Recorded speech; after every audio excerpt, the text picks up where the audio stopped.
इस वीडियो में हम एक ऐसी ट्रेडिंग स्ट्रैटेजी के बारे में जानेंगे जो काफ़ी सिंपल प्राइजेक्शन कॉन्सेप्ट के ऊपर बेस्ड है। इसमें हम कुछ सिंपल प्राइजेक्शन पैटर्न का यूज़ करेंगे। फर्क नहीं पड़ता आप बिगनर हो या एक्सपीरियंस ट्रेडर, आप इस स्ट्रैटेजी को यूज़ कर सकते हो और बेस्ट ट्रेड सेटअप आइडेंटिफाई कर सकते हो। तो बिना किसी देरी के वीडियो को शुरू करते हैं। Time frame. ये स्ट्रैटेजी टोटली प्राइजेक्शन पर बेस्ड है और प्राइजेक्शन सभी टाइम फ्रेम पर सेम होता है, इसलिए आप इसे किसी भी टाइम फ्रेम पर यूज़ कर सकते हो। पर आप जितने छोटे टाइम फ्रेम पर जाओगे इसकी एक्यूरेसी उतनी कम हो जाएगी, क्योंकि ज़्यादा छोटे टाइम फ्रेम पर प्राइस जिगजैग करके साइडवेज जैसा बिहेव करने लगता है। इसलिए ट्रेड लेने से पहले उस टाइम फ्रेम पर इसे बैक टेस्ट करके देख लेना। अब स्ट्रैटेजी को देखते हैं। Step 1, location. फर्स्ट स्टेप में हम टाइम और लोकेशन को देखेंगे, जहां पर हम पोटेंशियल ट्रेड आइडेंटिफाई करेंगे। ये एक ट्रेंड फॉलोइंग स्ट्रैटेजी है, इसलिए हमें मार्केट का क्लियर ट्रेंड पता होना चाहिए। अब ट्रेंड में हम बाइंग अपॉर्चुनिटीज को देखेंगे और इसी तरह से डाउन ट्रेंड में हम सेलिंग साइड की ट्रेड को आइडेंटिफाई करेंगे। लेकिन जब मार्केट सर्टेन रेंज में होगा या साइडवेज होगा तो हमें ट्रेडिंग अवॉइड करनी है। ट्रेंड पता करने के लिए आप दो एक्सपोनेंशियल मूविंग एवरेज लगा सकते हो, एक 100 पीरियड मूविंग एवरेज और दूसरा 200 पीरियड मूविंग एवरेज। जब भी 100 period moving average 200 period moving average के ऊपर होगा, साथ में इन दोनों मूविंग एवरेज का स्लोप भी ऊपर की साइड होगा, तो मार्केट अप ट्रेंड में है। और अगर 100 period moving average 200 period moving average के नीचे है और दोनों का स्लोप भी नीचे की ओर है, तो मार्केट डाउन ट्रेंड में है। लेकिन अगर मूविंग एवरेज कुछ इस तरह से है, कभी प्राइस मूविंग एवरेज के ऊपर है तो कभी प्राइस मूविंग एवरेज के नीचे है, तो यहाँ पर मार्केट साइडवेज है। अगर मार्केट अप ट्रेंड में है तो वो पहले एक मेजर अपमूव देता है और फिर माइनर पुल बैक देता है, फिर से अपमूव देता है और फिर से माइनर पुल बैक देता है। इसे कहते हैं इम्पल्सिव वेव और इसे कहते हैं करेक्टिव वेव। तो अप ट्रेंड में हमें इस पुल बैक के लो पर लॉन्ग साइड ट्रेड लेनी होगी, जिससे हम नेक्स्ट इम्पल्सिव वेव जो नेक्स्ट अपमूव आने वाला है उसे कैप्चर कर पाएं। ऐसे ही डाउन ट्रेंड में भी डाउन मूव के बाद माइनर पुल बैक देखने को मिलता है। इसमें हमें पुल बैक के हाई पर ट्रेड प्लान करना होता है, जिससे हम नेक्स्ट डाउन मूव को कैप्चर कर पाएं। Step 2, pattern.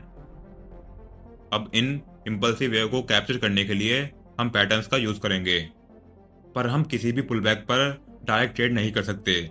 उससे पहले हमें यह जानना होगा कि पुल बैक भी दो तरह के होते हैं, first strong pull back and second weak pull back. Strong pull back market में काफ़ी ज़्यादा देखने को मिलते हैं। इस पुल बैक में काफ़ी शार्प मोमेंटम होता है और इन पुल बैक के एज यानी लो को फाइंड आउट करना काफ़ी मुश्किल होता है, इसलिए इन पुल बैक पर ट्रेड करना भी काफ़ी हार्ड होता है। और दूसरी तरफ हमारे पास है वीक पुल बैक। इसमें प्राइस एक कंसोलिडेशन पैटर्न के अंदर मूव करता है। इन पुल बैक का लो शार्प वी शेप जैसा नहीं होता और इन पुल बैक को चार्ट पर स्पॉट करना और इस पर ट्रेड करना काफ़ी आसान होता है। इनको फ्लैग पैटर्न और वेज पैटर्न भी कहते हैं। हम ट्रेड लेने के लिए इन्हीं पैटर्न को देखेंगे। हमें इस स्ट्रैटेजी में चाहिए कि प्राइस कंसोलिडेट करे पुल बैक लेते वक्त, जो दिखाता है कि मेजर ट्रेंड स्ट्रॉन्ग है और जो अपोजिट सेलर्स हैं उनकी स्ट्रेंथ कम है। साथ में प्राइस पुल बैक लेते वक्त 100 मूविंग एवरेज को टच करना चाहिए। जैसे यहाँ पर प्राइस ने पुल बैक लेते वक्त कंसोलिडेट किया, हम इसे बुलिश फ्लैग पैटर्न भी कह सकते हैं, और इसने पुल बैक लेते हुए 100 मूविंग एवरेज को टच किया है। कभी कभी प्राइस कंसोलिडेशन पैटर्न तो बनाएगा पुल बैक लेते वक्त, लेकिन वो 100 मूविंग एवरेज को टच नहीं करेगा, तो ऐसे पैटर्न पर हमें ट्रेड नहीं करना है। हमें चाहिए कि प्राइस कंसोलिडेशन पैटर्न बनाते हुए 100 मूविंग एवरेज को सही से टच करे।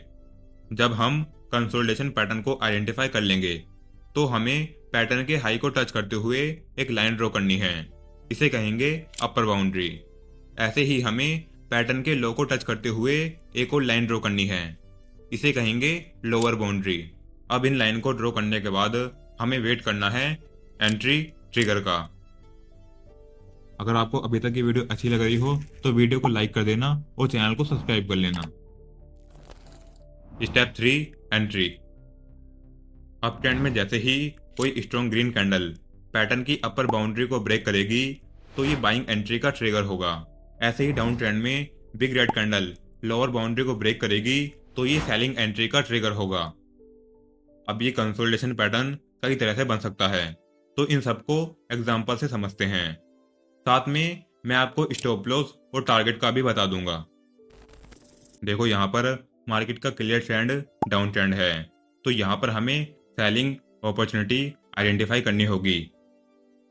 इस कंसोलिडेशन के लोअर पॉइंट को और अपर पॉइंट को टच करेंगे तो ये बन जाएगा बेरिश फ्लैग पैटर्न। लोकेशन देख ली, पैटर्न भी देख लिया।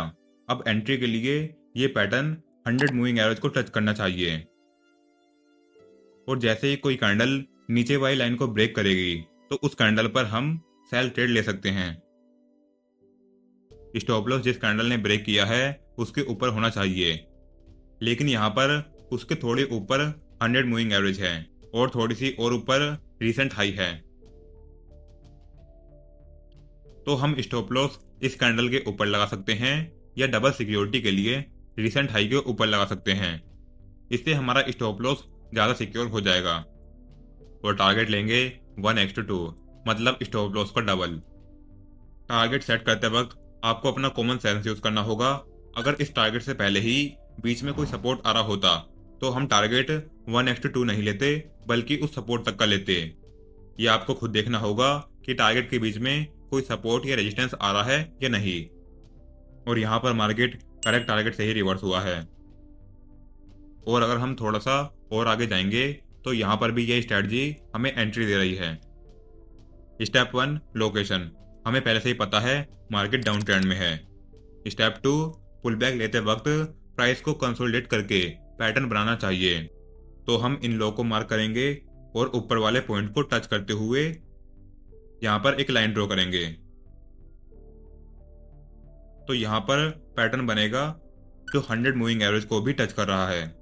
आप इसे ट्रायंगल या वेज पैटर्न कह सकते हैं।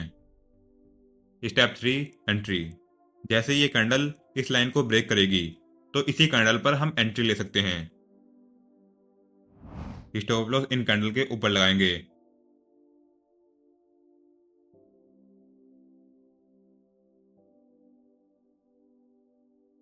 इस कैंडल पर 1x2 का टारगेट हिट हो गया है, लेकिन अगर आप चाहो तो नेक्स्ट सपोर्ट तक का भी टारगेट ले सकते हो। नेक्स्ट सपोर्ट है यहाँ पर, और आप यहाँ पर भी टारगेट लगा सकते हो। डाउन साइड का एक और एग्जांपल देखते हैं। तो यहाँ हमारे सारे क्राइटेरिया पूरे हो रहे हैं। क्लियर ट्रेंड भी है, पैटर्न भी है, और वो पैटर्न 100 मूविंग एवरेज को टच करके बना है। इसलिए इस कैंडल पर हम सेल एंट्री कर सकते हैं और स्टॉप लॉस को इस कैंडल के ऊपर रखेंगे। इसके ऊपर रखने से स्टॉप लॉस 100 मूविंग एवरेज के भी ऊपर चला जाएगा।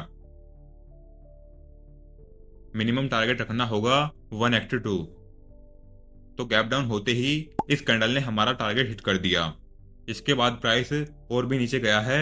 अभी मैं आगे बताऊंगा कि आप इसे भी कैसे कैप्चर कर सकते हो। अप ट्रेंड को देखने से पहले मैं आपसे एक क्वेश्चन करना चाहूंगा कि यहाँ पर डाउन ट्रेंड में बेरिश फ्लैग पैटर्न बना है, तो क्यों हम इस कैंडल पर एंट्री नहीं कर सकते, वहीं इस कैंडल पर कर सकते हैं? अभी इसका आंसर कमेंट में बताओ, और अगर नहीं पता तो वीडियो दोबारा देखो। अब इस जगह मार्केट अप ट्रेंड में है, तो यहाँ पर हम लॉन्ग साइड ट्रेड प्लान करेंगे। प्राइस ने पुल बैक देते वक्त कंसोलिडेशन पैटर्न बनाया है, वो भी 100 मूविंग एवरेज को टच करके। इसे ट्रायंगल पैटर्न भी कह सकते हैं। और अब जैसे ही कोई कैंडल अपर बाउंड्री को ब्रेक करेगी, हम बाइंग साइड ट्रेड ले सकते हैं। तो इस कैंडल ने इसे ब्रेक किया है, तो इसी कैंडल पर हम एंट्री ले सकते हैं और स्टॉप लॉस को लगाएंगे इसी कैंडल के नीचे, और जितना स्टॉप लॉस है उसका डबल टारगेट लेंगे। और प्राइस टारगेट से भी काफी ऊपर आया है। ऐसे ही यहाँ पर बुल फ्लैग पैटर्न बना है और इसने 100 मूविंग एवरेज को टच भी किया है। 100 मूविंग एवरेज को टच करना बहुत जरूरी है। जब तक प्राइस 100 मूविंग एवरेज को टच नहीं करता, उससे पहले ही रिवर्स हो जाता है, तो वो प्रॉपर पुल बैक नहीं होगा, पुल बैक पेंडिंग में ही रहेगा। और अगर हम बिना प्रॉपर पुल बैक के एंट्री कर लेंगे तो पुल बैक कभी भी आ सकता है और हमें लॉस दे सकता है। इसलिए 100 मूविंग एवरेज को टच करने का वेट करो, प्रॉपर पुल बैक का वेट करो, तब जाके एंट्री लो। यहाँ पर इस कैंडल ने अपर लाइन को ब्रेक किया है और ये कैंडल काफी स्ट्रॉन्ग बुलिश कैंडल है, तो इसी कैंडल पर हमारी एंट्री होगी और स्टॉप लॉस को रखेंगे इसी कैंडल के नीचे। और टारगेट हम अभी तक जैसा लेता आए हैं वैसे यहां पर भी लेंगे 1x2, जो इस कैंडल ने हिट कर दिया है। अब हम 1x2 से भी ज्यादा टारगेट कैसे ले सकते हैं, तो इसके लिए हमें एक और मूविंग एवरेज ऐड करना होगा। मैं 15 EMA यूज करता हूं, आप 20 भी कर सकते हो। तो अब जैसे ही तुम्हारा टारगेट हिट हो जाए फिर तुम्हें इसे लगा लेना है, और अब जैसे ही प्राइस इस मूविंग एवरेज को टच करेगा हमें तभी एग्जिट करना है। तो यहाँ पर जैसे ही ये कैंडल इसे टच करेगी हमें एग्जिट करना होगा। इससे हमें इतना प्रॉफिट और मिल जाएगा, लेकिन इससे कभी कभी 1x2 से भी कम टारगेट मिल सकता है, इसलिए इसे वहां यूज करना जहां तुम ज्यादा श्योर हो कि प्राइस तुम्हारे फेवर में ही जाएगा, और साथ में मार्केट मोमेंटम भी तुम्हारे साथ होना चाहिए जो MACD से पता चलता है। इस वीडियो को लाइक करो और अभी इस वीडियो पर क्लिक करो मार्केट में मोमेंटम कब और कैसे आता है पता करने के लिए।